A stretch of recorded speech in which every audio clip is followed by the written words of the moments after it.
Ladies and gentlemen, have you ever watched something beautiful break? Not just a glass, not a mirror. Something far more delicate, something that used to breathe. Maybe it was your faith. Maybe it was you. They took that, didn't they? Your smile, your fire, your dreams.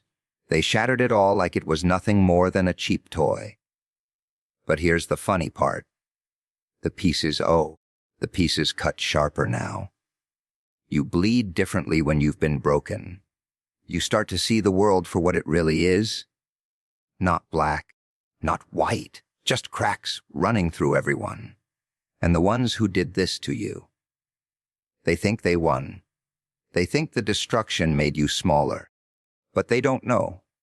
When you've seen the worst, when the light inside dies, you stop fearing the dark. You become it. Pain doesn't destroy you. It redefines you. People love to talk about pain like it's something temporary, something you can patch up with a smile or a few kind words. They treat it like a visitor, someone who comes and goes, polite enough to knock before entering. But that's not how it works, is it? Pain doesn't knock. It breaks the door, walks right in, sits on your chest, and whispers, "You thought you knew yourself?" And suddenly, you don't. Suddenly, everything you were starts melting. The confidence, the laughter, the trust, all gone. You stand in front of the mirror, and it's not your face you see anymore. It's something raw, unrecognizable. Something that doesn't fit into the old world anymore, see? Pain doesn't destroy who you are. It peels it, layer by layer. It burns away the polite smiles, the soft voices, the lies you told yourself just to get through the day. Pain strips you naked in front of reality. It doesn't care about your dreams, your plans, your little hopes. It only wants to know what's left when everything else is gone. And that's when it happens, that quiet, ugly rebirth. You stop caring about approval. You stop pretending to be fine. You start speaking in truths so sharp they cut through every fake face around you. And isn't that terrifying?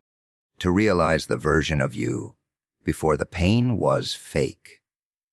That you used to live for people who wouldn't even notice if you disappeared.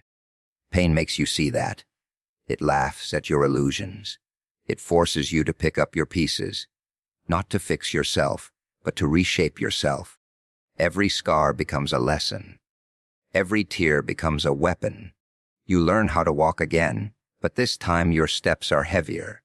Not because you're weak, but because you carry meaning now. You carry fire where there used to be fear.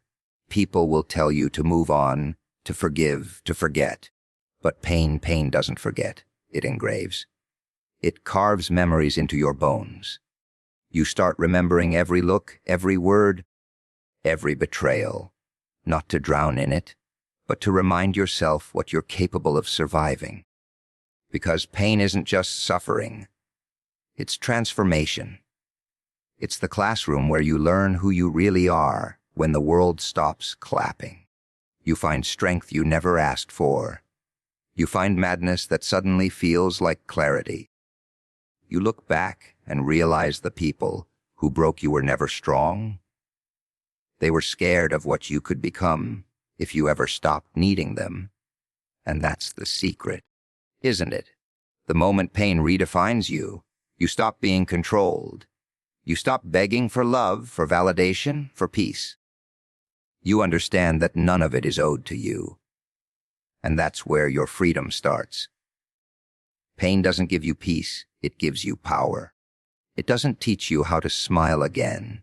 It teaches you why you smiled in the first place. You stop chasing the idea of being whole, because wholeness is overrated. You learn to love your cracks, your chaos, your edges. Because that's where your truth lives now. You walk through the world differently after that. You see people pretending, laughing, hiding, and you just watch. You don't envy them anymore. You pity them. Because they still think pain is their enemy, and you know better. You've danced with it. You've bled with it. You've let it tear you apart, only to realize you were never really broken. You were just being rewritten. The world breaks everyone, but not everyone rebuilds. You see, that's the secret most people don't want to admit. Everyone likes to pretend they're strong, that they can take the hit and smile through it. But when the world really decides to break you, it doesn't do it gently. It doesn't whisper. It snaps. It takes the parts of you that you thought were unshakable. Your pride, your hope, your faith, and it grinds them down until you can't tell what's left. Some people, they stay down there. They rot in the ruins of who they used to be. They build graves out of their memories and call it moving on. But not everyone does that. Some people, they start building again, with shaking hands and bloodied fingers. Because here's the thing, the world doesn't break you out of cruelty. It breaks you out of honesty. It's showing you what you're made of. All your talk about strength and courage and resilience means nothing until life rips the floor out from under you. That's when the test begins. That's when you find out if your soul's just a costume, or if it's carved from something real. Most people quit when they see their own darkness. They run from it. They drink it away, laugh it away, scroll it away. But the few who stay, the few who sit in the wreckage and listen to the silence, they're the ones who come back different. They rebuild not with the old pieces, but with new rules. Their hearts stop asking for mercy. Their eyes stop begging for light. They start seeing. When you've been broken properly, you don't rebuild to impress anyone. You rebuild because you have no other choice. You learn to carry pain like a badge, not a burden. Every scar becomes architecture. Every sleepless night becomes mortar.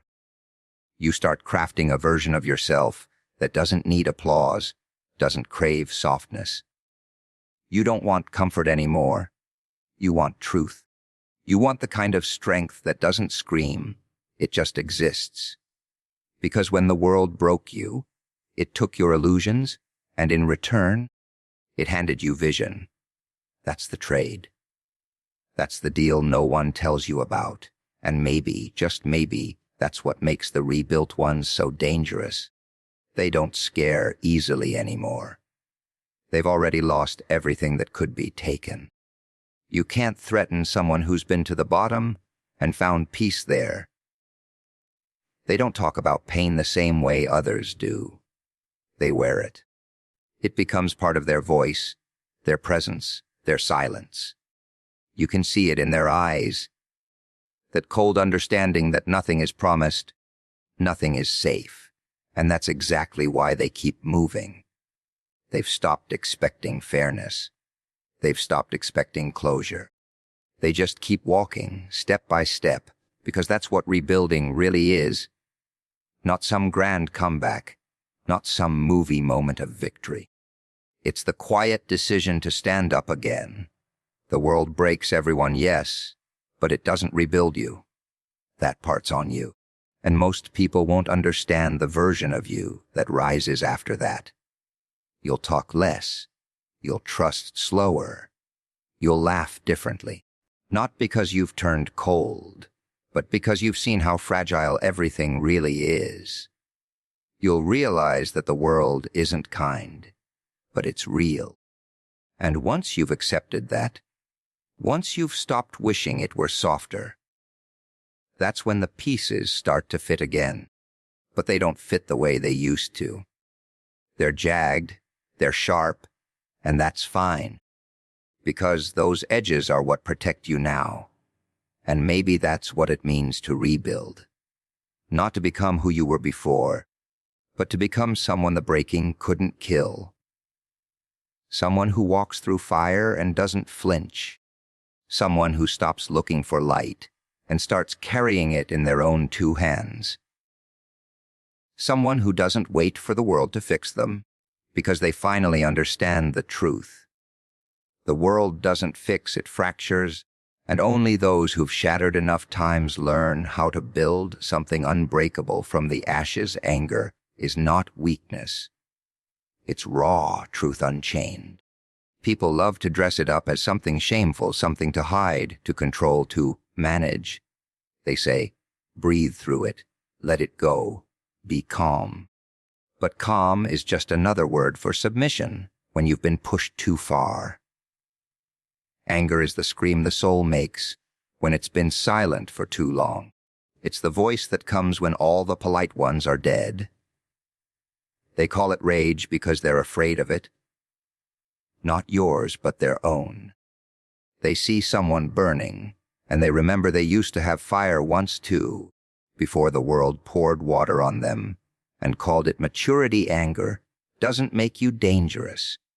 Pretending you're fine does, because the longer you swallow it, the more it poisons you. It seeps into your sleep, your laugh, your words. It builds a cage inside your chest, and one day it bursts, not as fire, but as emptiness.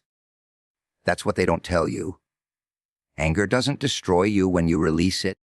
It destroys you when you don't. You've got every right to be furious. At the betrayal, at the lies, at the way life just kept taking without asking. You earned that fire. You bled for it. You don't owe anyone peace when they gave you war, but anger, real anger, it's not chaos. It's clarity. It cuts through the noise. It shows you who's real and who was only around when you were easy to love. It burns away illusions. Every fake smile, every soft apology, every "I didn't mean to." It doesn't want revenge, not really. It wants recognition. It wants someone, anyone, to finally say, yes, that hurt. But they don't, do they? They pretend nothing happened, and that's when the anger turns inward. That's when it starts reshaping you. Silently, violently, beautifully. You stop asking for justice, and you start becoming it. You learn to use your anger like a tool, not to destroy, but to create. You build boundaries with it. You build strength with it. You start walking differently, speaking differently, being differently. The world notices. They call you cold, distant, unapproachable. But what you really are is awake. You've stopped letting people step on your silence. You've stopped mistaking kindness for weakness.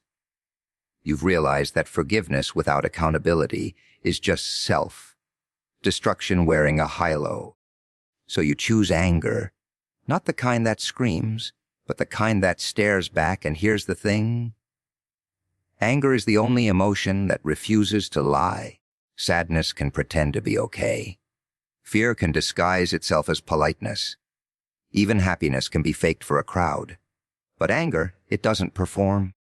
It doesn't play nice. It says exactly what it means, even when you can't. That's why the world fears it. Because it's honest.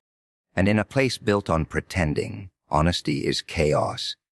You start to understand that anger was never your enemy. It was your alarm clock. The one that woke you up when the world tried to rock you back to sleep with fake comfort and gentle words. So let them call you angry. Let them whisper that you've changed. Because they're right, you have. Anger stripped away what was soft and unsure, left behind something unbreakable, something that no longer waits for understanding, no longer begs for fairness. Anger isn't the fire that destroys. It's the forge that remakes. It's what happens when the truth finally decides it's done being quiet. And when it speaks through you, the world listens. Not because it wants to, but because it has no choice. Scars don't hide stories. They are the stories. People think scars are something to cover, something to explain away. They look at them and ask, what happened? As if pain needs a reason to exist. But scars don't owe anyone explanations. They're proof you survived something that tried to erase you. Proof that the world threw its worst at you, and you're still here, still breathing, still dangerous. Scars aren't ugly, they're honest. They don't fade because they're not meant to. They're reminders carved into your skin, your soul, your memory. Whispers that say, remember what it took to stay alive, see? People like pretty stories, clean ones with lessons and closure. But scars tell the kind that make others uncomfortable. They don't follow the script. They don't end neatly. They tell of nights that never ended, of trust that shattered, of promises that bled out quietly. They're not there to make you proud. They're there to make you real. And once you understand that, you stop hiding them. You stop apologizing for your survival. Because you realize those who never fell apart will never understand the kind of strength it takes to pull yourself together with trembling hands and a broken heart. Every scar changes you, even the ones you can't see, the emotional ones, the ones hidden under forced smiles and tired eyes. They're the deepest. They don't bleed anymore, but they ache. They remind you of every time you loved too much, trusted too fast, cared too deeply. They remind you of the moments when silence screamed louder than words. And yet, you carry them like armor, because scars don't just mark pain. They mark evolution. They're evidence that the old version of you didn't die in vain, that something stronger, colder, clearer took its place. You start noticing things differently when you've been scarred. You stop chasing perfection. You stop needing to be understood. You stop expecting people to stay. You start seeing through the masks, because you've worn a few yourself. You understand pain in others. You recognize it in their tone, their hesitation, their half smiles. You don't judge anymore. Not because you've become soft, but because you've learned that everyone's carrying something unseen. And that's what scars do. They make you human in a world obsessed with pretending. But here's the part that stings. Scars make people uncomfortable. They remind others of the things they're too afraid to face. So they tell you to heal, to move on, to forget. But healing doesn't mean erasing. It means accepting. It means saying, yes, it happened. Yes, it hurt. But it didn't end me. That's not weakness, that's defiance. Every time you show your scars, you challenge the world's illusion of perfection. You show that broken doesn't mean destroyed. That bleeding once doesn't mean bleeding forever. You start walking differently when you make peace with your scars. You carry yourself like someone who's seen the worst and learned to smile anyway. Not because it's over, but because you survived it. There's a strange power in that, isn't there? Knowing that pain tried to bury you, and you turned it into art, into strength, into something no one can steal. You realize that the scars don't belong to your past anymore. They belong to your legend. They're the proof that you didn't just endure the storm. You became it, so no, scars don't hide stories. They are the stories. The ones no one else can tell for you. The ones that shaped your silence, your fire, your madness. You wear them not as reminders of what was broken, but of what refused to die. You don't heal by pretending. You heal by remembering. That's the mistake everyone makes. They think healing is about forgetting, about burying what broke you under new smiles, new people, new distractions. They call it moving on, but really, it's just running away. You can change your clothes, your friends, your address, but the ghosts follow. They don't care about your fresh start. They live inside your silence, waiting for the right moment to whisper, "Remember me." And that's when it hits. Healing isn't about erasing the memory. It's about facing it without flinching. People love to say time heals all wounds. That's a lie. Time doesn't heal, it hides. It buries the pain under routine, under laughter, under noise. But it's still there, pulsing, waiting.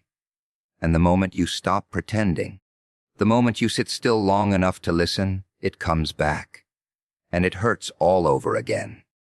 That's not regression. That's reality. You can't heal what you refuse to feel. You can't rebuild what you pretend was never broken. Healing isn't a pretty process. It's messy. It's violent. It's cruel. It demands that you tear open wounds just to clean them properly. Remembering is painful. Yes. But it's also the only way out. Because memories aren't your enemy. They're the evidence. The proof that you lived, that you felt, that you cared enough to bleed. People tell you to forget because your pain makes them uncomfortable. But healing isn't supposed to make others comfortable. It's supposed to make you whole again. So you remember. You remember the nights you cried yourself silent. You remember the lies you believed. You remember how it felt when the world went cold. You let yourself feel every bit of it. Not to suffer, but to understand. Because without understanding, the same pain just finds a new face, a new name, a new disguise. Pretending you're fine only delays the truth. You can post the quotes, smile in the pictures, talk about strength, but inside, the cracks widen. Healing doesn't need witnesses. It doesn't need applause. It needs honesty, brutal, uncomfortable honesty. The kind that breaks you open before it builds you back. You have to admit you were hurt. You have to admit you didn't deserve it. You have to stop rewriting the story to make others look better. That's what real healing demands. Not perfection, but courage. The courage to remember without bitterness, to acknowledge the pain without becoming it, and slowly, something shifts. The memories stop burning and start teaching. You begin to see patterns. The kind of people you trusted, the kind of pain you allowed, the kind of silence you mistook for peace. You stop blaming yourself for being broken. You realize that remembering isn't about reliving. It's about reclaiming. Every time you remember, you take back a piece of yourself that pain tried to steal. You stop being a victim of the story and start being its author again. You start to see that the scars aren't just what's left. They're what you built from what was taken. Pretending is easy. Remembering is brave. Pretending gives you comfort. Remembering gives you freedom. And once you've faced every memory that used to haunt you, they lose their power. They become just moments. Heavy, yes, but not prisons anymore. You learn to live with them, not under them. And maybe that's what healing really is. Not the absence of pain, but the presence of peace earned through remembering what it cost you to feel. When you lose everything, you finally see what's real. People spend their whole lives clutching at things that were never truly theirs. People, promises, plans, comfort. They build their identity around what they own, who they love, what they think the world owes them. And then, one day, it's gone. Just like that. The people leave, the plans crumble, the walls collapse. You look around and realize there's nothing left to hold on to. It's terrifying at first. That emptiness, that silence, that sudden void where your meaning used to be. But that's where the truth hides. Not in what you had, but in what remains when it's all taken. Loss doesn't destroy you. It strips you. It tears off every illusion you ever wore. The idea that you're safe, that you're in control, that things last, all gone. And beneath it all, you find something raw, something the world can't touch. The part of you that doesn't depend on anyone or anything. That's what's real. It's not the house, the job, the lover, the name. It's the pulse that keeps going even when everything else stops. You start to understand that everything you lost was never really yours. It was borrowed. Temporary. And maybe that's not cruel. Maybe it's merciful. Because only when you lose everything do you realize what actually matters. You see the truth about people when you have nothing. The ones who used to smile suddenly disappear. The ones who claimed to care go quiet. And in that silence, you see it. the difference between those who loved you and those who loved your comfort. It's funny how loss rearranges your vision. You stop seeing faces and start seeing intentions. You stop hearing words and start feeling energy. You learn that most of what you thought was love was convenience. Most of what you thought was loyalty was habit. And the ones who remain, those few rare souls who don't flinch when you're broken, they become your mirrors. They show you what's real, because they stay even when you have nothing left to give. Losing everything breaks the illusions that once blinded you. You stop chasing what doesn't fill you. You stop needing validation. You stop fearing rejection. Because rejection only hurts when you're still trying to prove something. But when you've been stripped bare, when there's nothing left to prove, you start to see life with terrifying clarity.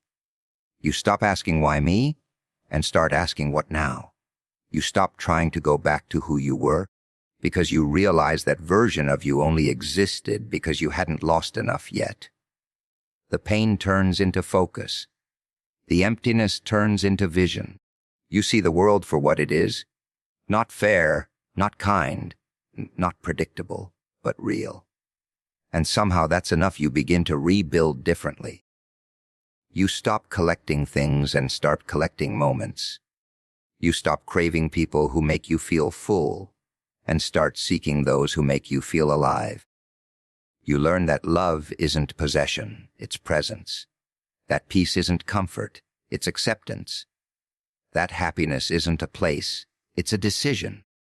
Loss gives you these lessons the hard way, but it gives them honestly.